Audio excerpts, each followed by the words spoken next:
So I was asking my 17-year-old son this morning on the way into school. I said, when you hear about someone that they're trying to find a fugitive like this, and they find him dead or he offs himself, commits suicide, do you like the fact that he's dead and okay, he got his own and it's over with, or would you rather find him alive and have him have to deal with the consequences of a trial and everything and what he did? And because I know people, it's about a 50-50 split. I think from an older person's perspective, good, it's going to save us millions of dollars of attorney fees and having to go through the process of trying to prove that someone we know is guilty, it was guilty, and now he's off the board. We don't have to pay for incarceration and all those things. I'm thinking more logically, okay, good, that's over with. It doesn't mean the case is dead. They still have to prove. And certainly it doesn't really bring any closure to the family because the family's like, well, we want to know what happened here. Right. Okay, he's dead. Now he can't answer the questions we need answered. Right. And so what are your thoughts on, as an outsider, not as a family member, but as an outsider, are you glad he's gone? Were you glad when Aaron Hernandez committed suicide? I mean, are you? Yeah. So listen, yesterday, ironically, yesterday, the Parkland High School shooter pled guilty, right? And to everything, and he made a statement. I'm sorry, and it was bizarre, but I'm sorry. I know you all don't believe me, but I'm sorry, and I have to live with this every day. It was just it was one of those ones where you're just like, there's nothing he can say, right? And then they immediately interviewed the parents and said, "Does this make any difference?" And absolutely not. So. You don't find Jesus that quick. No, and he didn't. I mean, he didn't talk about that. Yeah. But no, it doesn't bring. I think. Look, this is one of those ones where it doesn't really matter. The outcome is not going to be good no matter what. So if you're the family member, dead, alive, whatever, spend the rest of your life in prison, death penalty, mauled by an alligator. It's still your loved one is still gone. So I think you're dealing with that. I think the part that you bring up that is really hard and for people psychologically is the whole closure. This is why we bring bodies back. This is why we keep cases open until we understand, even if they're found dead. Mm-hmm. Having to live the rest of your life not knowing the end of the story. Yep. There's actually a lot of research in this. When people have traumatic events in their life, and they don't have to be this traumatic, it could be the divorce. Mm-hmm. When they're unable to create an ending, doesn't even matter if the ending is factual. Yep. But if they're able, to create an ending, if they write down, and this has been done in studies, if they write down what happened, why they think it happened, and what was the end. Again, the divorce is a good example. People do much better psychologically. They heal better when there is an end to the story. Even if the end was gruesome, terrible, it doesn't matter. They do worse when they are left with uncertainty. And this is why, and I'm giving you the psychological piece on religion. Mm-hmm. This is why psychologically people find it very healing to hear or to say they're in a better place. They've gone, they were brought home. Sure. Because it allows us to not have to say, why did they die?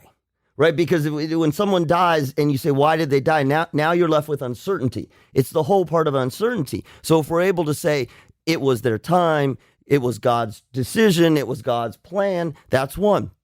It's the same thing with these murders, with the murder. And if they can at least understand this is what happened, then they're able to not forget or whatever, but they're not left with the unknown. And the unknown is the thing that absolutely kills us. This is why, I'll just take one quick tangent on this. This is why you hear, we've talked about this on the show, like if you're rejected, if you're fired, if you didn't get the job, if somebody dumped you, if you've broken up, one of the most important things to do when you're rejected, if possible, is to understand why you were rejected. Yep. It's important because it allows you to finish up the story. Mm-hmm. And when you finish up the story, then you can move on. Yep.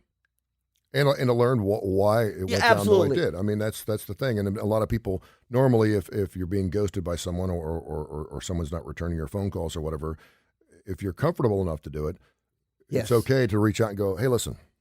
Yep. Obviously, this ain't working, but can you tell me why That's exactly. you did what you did? Just tell me so at least I can understand why you're such a creep or why you're such an a-hole. That's right. In most cases, they probably won't even respond because they're just happy you're gone. And it looks like you're hanging on then. And you're not. You're just like, okay, tell me why this didn't work out. What's happening? Well, this is, I mean, in business, this is the hardest thing. This is one of the hardest things that great leaders are able to do. When they fire somebody, or if they fire somebody, or if they have to let somebody go, and the person says, can you tell me why? Yeah. To be able to give an honest response, because a lot of times they don't. Well, we've decided to go in a different direction. Yeah. This is bullshit. That doesn't tell you. But let's say you have decided to go in a different direction.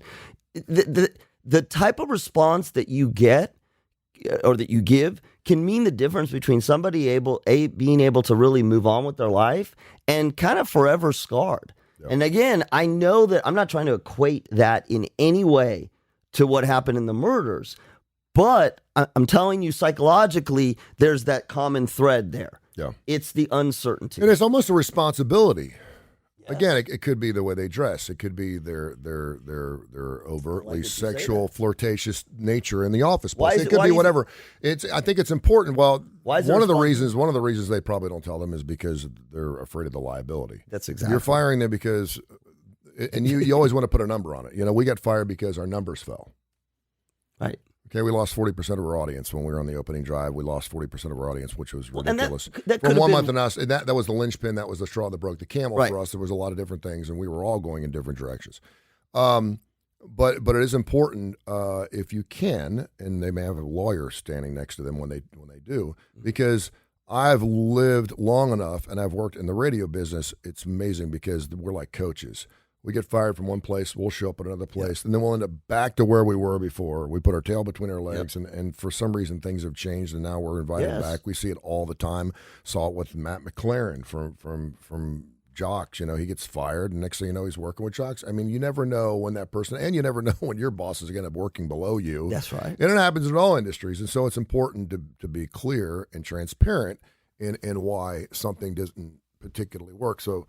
But it rarely happens. No. And I think in most cases, if you're getting fired or dumped is a little more different because there's a lot more emotional attachment there. But for the most part, I think a lot of people realize it. I can kind of figure out why I messed this relationship up or why I'm losing my job. In some cases, ultimately, you know why a relationship didn't work. You just don't want to know.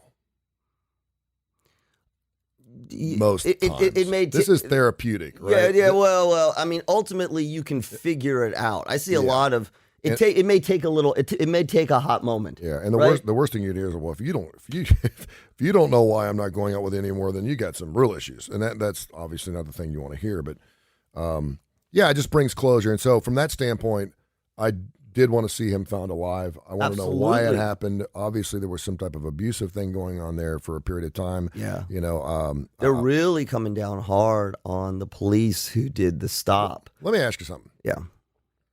Your daughter's 21? 20. Would you, and she's got a boyfriend. Yes.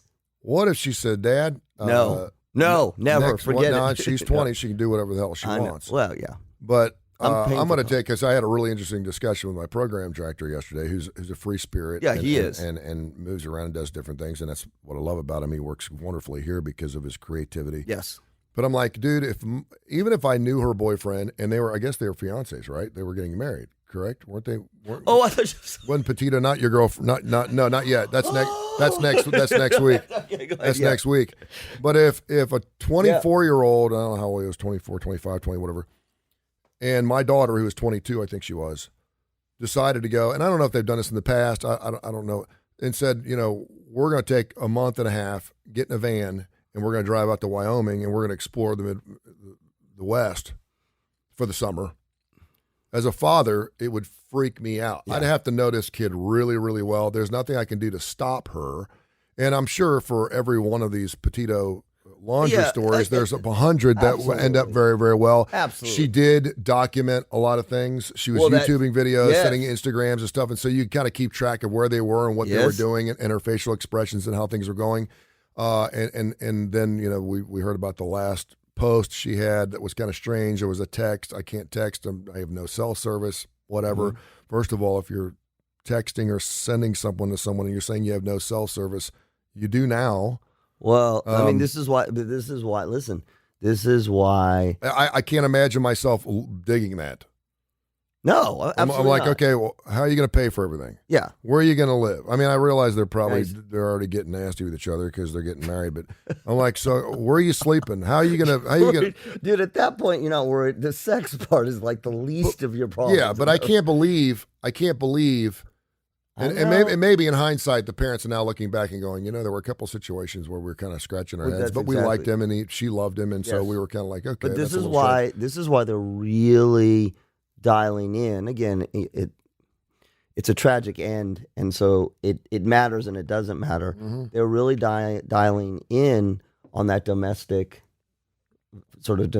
dispute stop by the police, and really saying that. I know what you're looking at. Coming. What's that? No, it's Shooting You Straight, one of the bands that we've talked about on the show. I mean, they were really dialing in on, did the police or the sheriff or state troopers, did they really mishandle a domestic dispute stop? And when you watch that video, again, it's hindsight. But there were a lot of opportunities. They're bringing in a lot of experts in domestic violence, saying they kind of downplayed it. I don't know if they downplayed it because they probably deal with this like 4 or 5 times a day. Yes, and it doesn't turn into someone losing their life, and now we've lost 2 lives.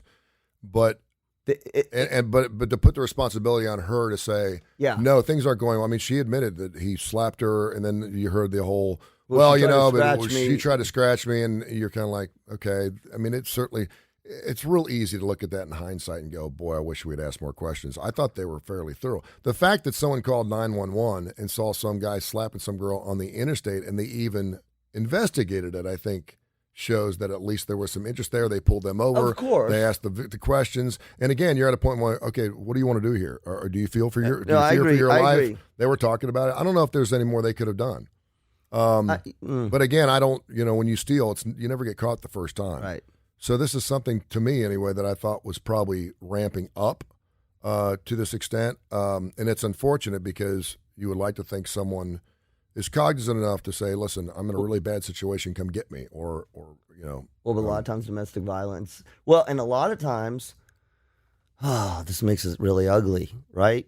He may have been ramping up, but he may have never done this before, right? So there could have been the threats. Yeah. There could have been the arguments. There could have even been, like, again, this sort of physical altercation. But that doesn't mean that he has been harming her day in and day out. That's the scary part of this. It could have been the ramp up. But from a psychological standpoint, it's really hard to believe that he had never laid a hand on her until this trip, and then he's capable of taking her life. This is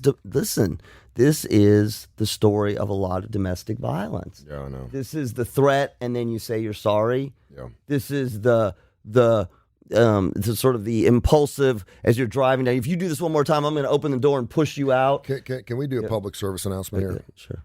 And you're going to do this because you deal with this. I want to tell you a joke about PSA, by the way. If a guy lays a hand on you, and I'm not even going to go woman on guy because I think guys can defend themselves a little bit better because normally there's a power differential there. But if a woman is ever struck or hit or restrained in some way that makes you feel uncomfortable, don't wait because the door is open. It's only going to get worse unless he realizes the severity of his actions. And that's at a point, I don't care how much you love him. It's easier for me to say this because you're in love and you're like, he lost his job. He's having a tough time. That's it. We were drunk. I said something I shouldn't have said. I know. But when there's physical abuse know. of any stretch, that's where you sit down and go, okay, I'm going to stay with my mom and dad, and you're going to get therapy, and you're going to get help, or this is going no further. I know it's easier said than done. No. I agree with you. Because I've seen it in my family. I've Yes. seen it in my ex's family. And it will only escalate the longer you stay in that situation because, well, he Yes, I totally apologized. agree. He I was totally truly agree. sorry. He's going through a tough time. And I said, okay, well, there's got to be new lines in the totally sand agree with you. at that point. It's Totally like agree. all bets are off. Absolutely. He said he'd never do it again, and then it happens again. I know, I was out of my mind. I had too much to drink. Yeah. I'm sorry. And then it's the second time because every time it goes, it gets Totally easier agree to with do. And I totally agree. I mean, I Yeah. totally, and that is the message. I think sort of validating that a lot of times it's much more psychologically complex to navigate because it may start off with threats. It may start off with, if you do this, I can't live without you. I can't believe I'm going to say this. We just saw the Broadway play in Birmingham, Waitress. yeah. And there's a whole scene where he's abusing her, and then he immediately falls to his knees and basically says, "If you leave me, I'll kill myself." Yeah. Right? So you get into this, it's Run. great. You can't but run. Right, but it's crazy time, Yeah. right? It's crazy time. So I agree with you. I'm not disagreeing, and that is the message. The second message from a PSA standpoint, I got to tell you about the PSA thing. A second message from a PSA standpoint is there are, before you, even if you say it in your mind, okay, I need to do something. A lot of times for your own safety, you don't do anything, you don't say anything, but there are always community resources. There are always people you can go to. We know that hairdressers and dentists are two of the biggest. If you think you're in a domestic violence in a dangerous situation and you're not sure, and usually what he does is he sort of closes in on your circle, friends, public places, etc. We know that the two places that usually the abuser, for whatever reason, allows is go to the dentist. Sometimes the hairdresser. This is why there are the marks and the signs. My point is, even if you're fearful, there are small things that you can do to signal people who are there to help you. Yes. Right? So you don't have to navigate it on your own. You have to know how to hook into Yeah. your hairdresser, the dentist, the Yeah, signs. I don't care if he's a great father. I don't care if he's been super loving in the past. Right. I don't care what the guy, and it goes both ways, but I'm using the guy in this particular situation. If you're ever in a situation where you're afraid Yes. or scared of your significant other, Even or if your they mate, haven't put a hand on you. haven't Yes. even touched you, then there's something wrong. Absolutely. There's something wrong. And again, well, he was just really angry. Right. And we've all been in situations where, Oh, yeah. that someone just goes off and you're like, whoa. Whoa, that's exactly. It's not to say you need to run or get out of that relationship, but it does say that there needs to be a discussion of, okay, we need to figure this out because this is not okay. And I can forgive you, but we're going to work on this. Absolutely. Or else I'm out. And again, it's easier said than done because it's interesting. You bring up a great point because a lot of women fall into that relationship where the early signs of narcissistic ownership, abusive relationships are seen as love things. Yeah. Like he won't even let me go out with my friends anymore because he loves me so much, and I'm so crazy about it. I mean, that's funny. No, we don't do that anymore because John doesn't want me to do that, and he loves me so much, and he doesn't like to see me talk to men in my office because he's so crazy. And That's I'm so a crazy about major him. red flag. That is a major red flag. Anytime they don't like you doing something. Well, and he knows that I have slept with someone in my office before, so he's got a point. And you start navigating that, start negotiating with your brain. Don't do it. Don't do it. You're an independent.